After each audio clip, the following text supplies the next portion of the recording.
שלום, היום אנחנו נדבר על גנבת זרע ומה ההשלכות שלה, מה המשמעויות שלה, גם על הקטין, גם על האב, גם על האם.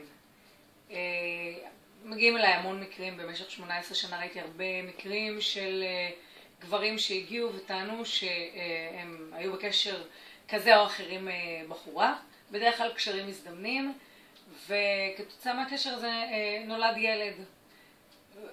ואז יש איזה ורסיות שונות, הרבה פעמים הם טוענים שהאישה אמרה אני לא רוצה שום דבר ממך ואני לא אדרוש מזונות, אני רק ילד את הילד, אני אגדל אותו לבד, וחיש מהר אחרי הלידה מגיעה גם תביעת מזונות על כמה אלפי שקלים, ועכשיו הם צריכים להתמודד עם זה. אז כמובן שהטענה של הגברים זה אנחנו הבטיחו לנו שלא ידרשו מאיתנו מזונות ולכן הסכמנו, לפעמים אפילו גברים שליוו את התהליך. היה לי מקרה של בחור שאפילו גם עזר לקנות קצת ציוד ראשוני ועזר לטפל בתינוקת, אבל אחרי כמה חודשים קיבל תביעת מזונות.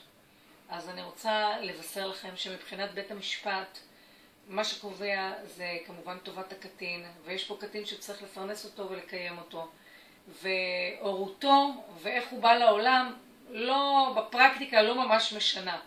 יש כמובן כל מיני אפשרויות של לתבוע השבה, אבל בפועל אני אגב לא ראיתי כל כך הרבה מקרים שהצליחו, וברוב המקרים האבות נדרשים ונאלצים לשלם מזונות, למרות שאני יכולה להגיד שזה איזה נטיית לב לא כתובה של שופטים שנותן מזונות קצת יותר נמוכים, קצת אבל לא משמעותית, כי עדיין מחייבים במדור ובחינוך ובהוצאות, ועדיין הילד הזה הוא ילד לכל דבר ועניין.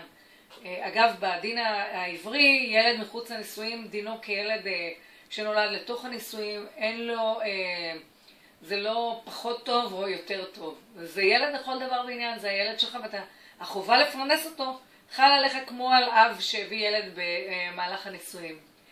אז לכן ההמלצה היא או להיזהר מראש, ואם לא, אז להבין שהאחריות היא אחריות מלאה מגיל 0 ועד גיל 18, בכפוף לכל דיני המזונות.